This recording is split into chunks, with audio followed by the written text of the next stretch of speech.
Now, a special exclusive look at... How do we do an Arnold show, right?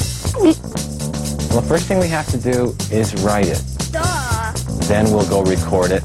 Wow. Then it goes, there's a tape is made of that recording, and the storyboard artists sit down and draw the scenes out. This is where we make it all happen. At the same time that that's going on, the color department is coming up with all the cell color. The main thing is the characters have to pop off the backgrounds. So then it goes overseas. It spends about 14 weeks over there being animated.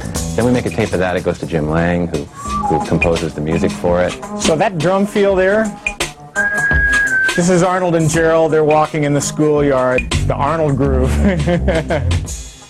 And that's how we do it. Keep watching for more behind-the-scenes peeks and look for Hey Arnold on Nickelodeon. Now, a special Nick-exclusive look at Nick's newest Nicktoon. My name's Craig Bartlett, and I'm the creator of Hey Arnold! And our main characters are Arnold and Helga and Gerald. Arnold is like the quiet type. Well, I don't know about that. He thinks a lot. He's very smart. Arnold grows up in a boarding house with his grandparents. He also has a really high-tech room.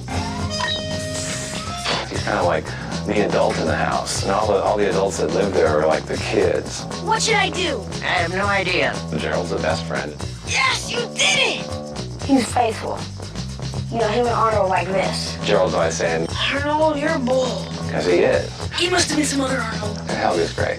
Yeah, right. She's always been really tough. She kind of runs the whole 4th grade. She's not like the other girls at all. It's no snot out of my nose. It kind of deals with things that we as kids deal with. From a kid's point of view.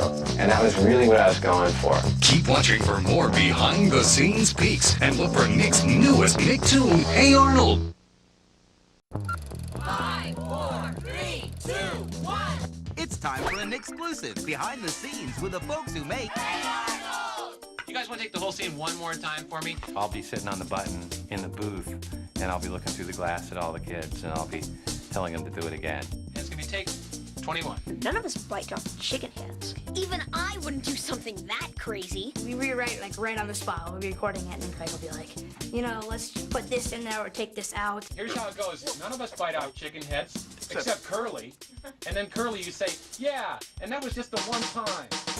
As long as we know the story structure is there, then within each scene we can kind of ad-lib a little bit and have some fun. None of us bite off chicken heads. Oh, except Curly. And that was just the one time!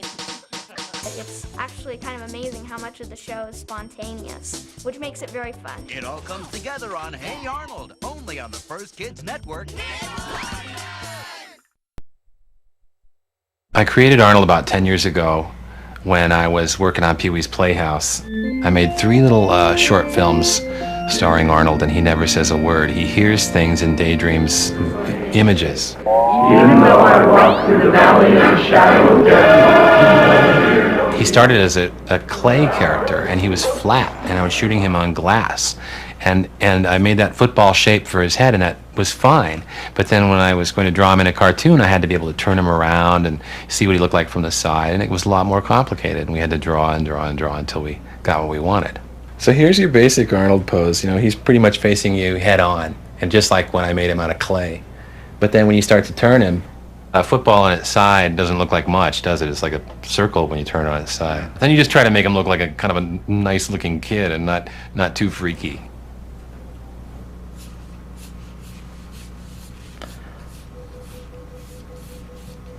So Arnold's nice to draw because it's made out of some nice simple shapes, like a football for his head and a big, long, bent ice cream cone for his body, but it's upside down. He has little tubes for legs, and they kind of end in a couple of kidney beans. Here's his collar. Here's his nose. His mouth, his pupils. Now we can start to add his arms. They're just tubes. We can add his locks. 4 on this side. 1, 2, 3, 4, 5 on this side. Now we can start rubbing some of it down and making our drawing look a little neater. I like drawing Arnold because he's like a real kid. He's very calm. He thinks about everything really hard. And he's very relaxed. Arnold is wearing a plaid shirt underneath his sweatshirt. That's why it looks like he's wearing a dress sometimes or a skirt. And there you go. So this is Helga. And Helga, like Arnold, has some very simple shapes. They're very easy to draw. She has a perfectly round head. She has a bent cone for a body. And like Arnold, she also has a bean-shaped foot.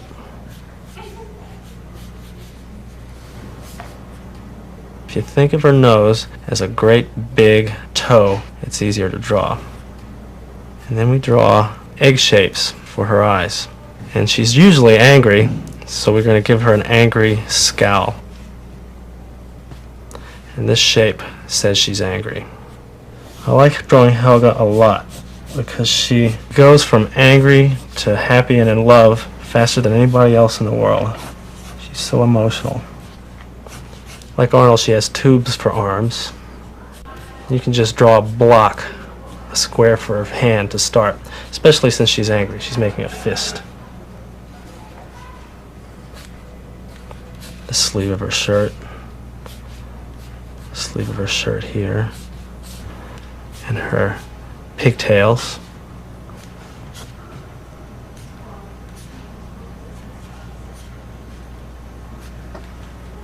Her bow, which is just a little circle with a bow sticking out of it.